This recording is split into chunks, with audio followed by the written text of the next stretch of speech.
Would you like your petunia to be as beautiful as petunias in the garden center? The whole season, starting from spring, in the summer, and in the late fall. Then stay with us. Hello, dear CrossFit Talk channel subscribers. Today my topic is what does petunia want? It's basically like what does a woman want? Today we are going to figure out if petunia is as capricious as we women. As you remember, we have already addressed the topic of petunias. We successfully started the seeds, they sprouted, we transplanted them, and now we have these young plants. We started this petunia a bit earlier, 3 weeks earlier. And this petunia was started in the middle of January. And can you see this? It's already setting buds. You shouldn't expect me to give you some strict recommendations, like, for example, today you are doing this, and tomorrow you are doing that. Next week you're feeding. Believe me, nobody will be able to give you such recommendations, because we all have absolutely different conditions, like the temperature, starting time, soil mix that we have prepared for transplanting plants in individual pots, and other conditions. I have seedlings that big. Other gardeners may have bigger or smaller seedlings. My only recommendation is to watch carefully. Now, we've been watching carefully, then we transplanted our little petunias, and we see that they look stunted. They are just sitting there and nothing happens. Don't worry. Petunia tends to grow very slowly during the first 3 to 6 weeks because it's establishing its root system, which we can't see. Only after the root system has been established, leaves start to actively grow. We must help petunias at this stage. In 10 to 14 days after transplanting, when your petunia recovers from the transplantation stress, and when you see that the plant is starting to take off a little bit and the central bud is starting to develop, now you can start feeding with a nitrogen-containing fertilizer. Choose any one you like. It doesn't have to be some expensive brand. Again, to make it clear, what is important at this point is that the fertilizer has nitrogen to encourage development of good, healthy leaves. You can use ammonium nitrate or urea for fertilizing. They are actually not that different. They both contain nitrogen. The only difference is that urea contains almost twice as much nitrogen as ammonium nitrate. The percentage is 46% in urea and approximately 26 to 27% in ammonium nitrate, depending on the manufacturer and production technique. So it's up to you to choose. Remember that solution concentration will be absolutely different. But otherwise, fertilize your plants strictly according to the recommendations on the bottle. You can use nitrofosca, amphosca, nitroazofosca, or other similar fertilizers. These are complex fertilizers rich in nitrogen. Concentration can be reduced a bit because we don't need potassium or phosphorus salts to excessively accumulate in the soil, though at later stages, petunia is very responsive to potassium and nitrogen. We feed our plants with nitrogen fertilizer until we see that our plants set flower buds. That is, until we see the first bud. This is completely new stage for our beauties, and it requires a lot of strength, a different type of strength. At this stage, a vicious relationship develops between the root system and the leaf mass. If at this stage or at a later stage the plants don't have an established root system, it doesn't matter how much nitrogen we are giving to the plant. The plant won't be absorbing it because the root system isn't strong, and there will be no supply of other nutrients, and you won't be able to get a lush plant.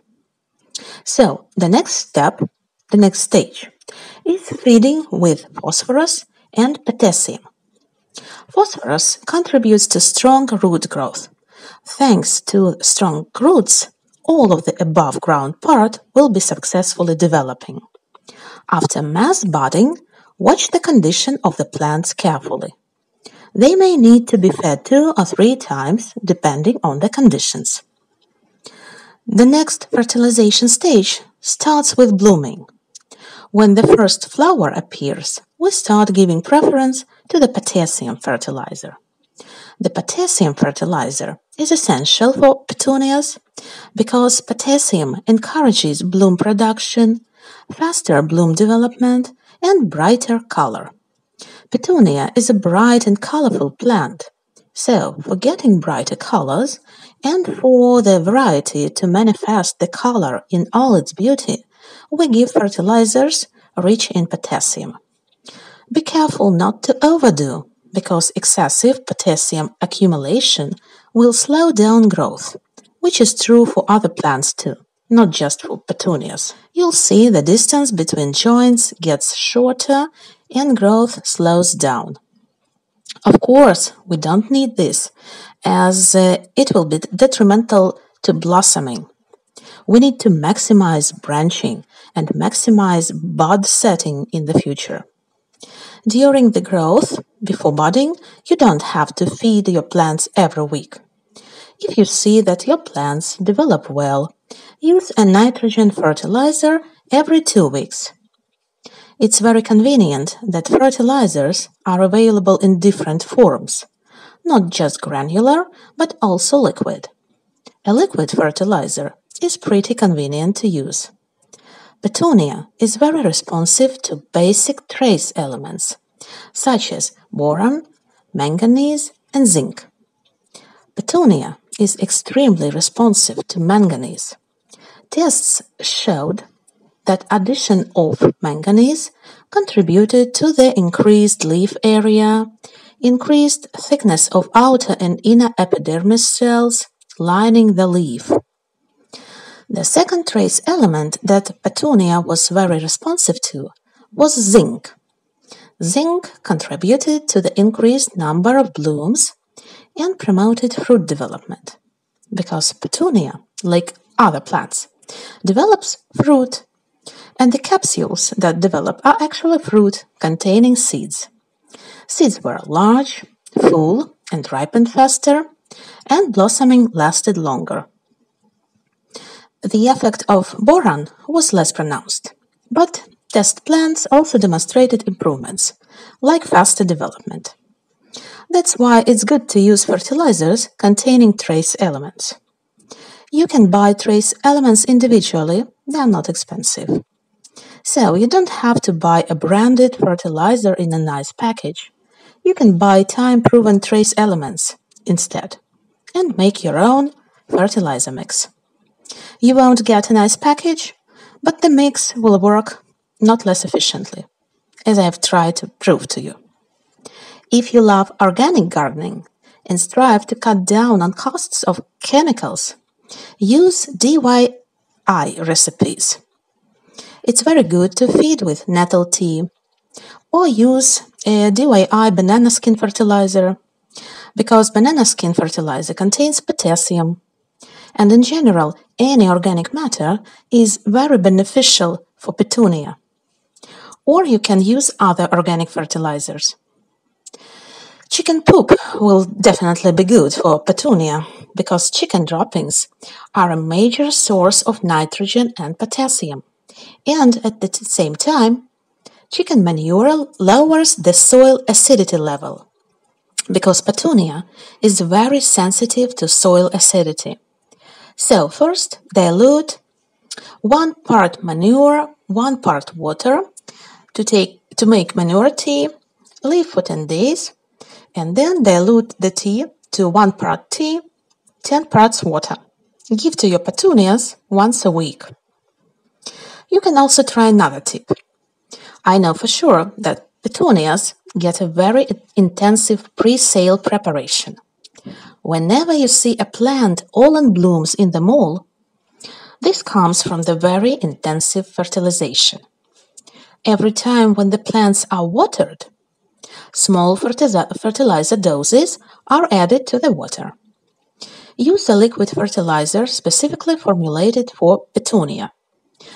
By the way, if you read the label, you will see that fertilizers for flowering plants and fertilizer for petunia have almost the same composition because the goal is the same for all flowering plants. Dilute the fertilizer to 4 times the strength recommended on the bottle and use this solution every time you water. It will provide lush flowering and give a healthy look to your plant. If you have started intensive feeding from the time when your seedlings were still small, don't stop.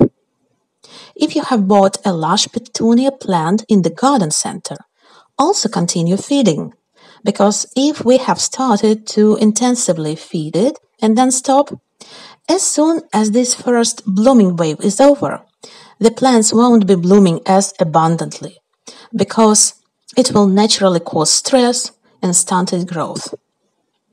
Coming back to nitrogen fertilizers, why is it good to use plain, cheap urea? Because you can apply it to the roots or use it at a leaf spray. When used as a leaf spray, dilute it and spray the leaves in a usual way. And of course, when using it as a leaf spray, we dilute to twice the strength recommended on the bottle. Urea is also good because it doesn't increase soil acidity, which is very important for petunias. You should have this understanding and try to make sure that your soil isn't acidic. It's good if you have a possibility to do soil pH tests, or at least when you mix together different soil improvers for making your own soil mix, you should understand what you are mixing. Soil pH should range from 5.8 to 6.2, but not less than that. Otherwise, your petunia will be stunted. Sometimes petunia seems to be growing well, and then we see that leaves are suddenly turning yellow, and this progresses to the point where the leaves turn completely yellow. What can be the reason? It could be overwatering. But, for example, you are sure that there has been no overwatering because you've been watering moderately, but at the same time you haven't let soil dry out. Because in general, petunia likes water. And if you grow petunias in a container or a hanging basket, you should understand that you should water it more frequently because the plant has a large mass of leaves and the evaporation occurs faster and roots are sucking water up out of soil faster. So what could have happened to our petunia? Most likely, your plant is suffering from chlorosis or iron deficiency. Whatever the petunia development stage is, take an iron-containing fertilizer and treat your plant 3 times every 5 days. It should help. So I think that petunia is far less capricious than we women, and if we take a good care of it at different stages of its development, we will be able to keep it happy. I wish prosperity to you. Talk to you next time.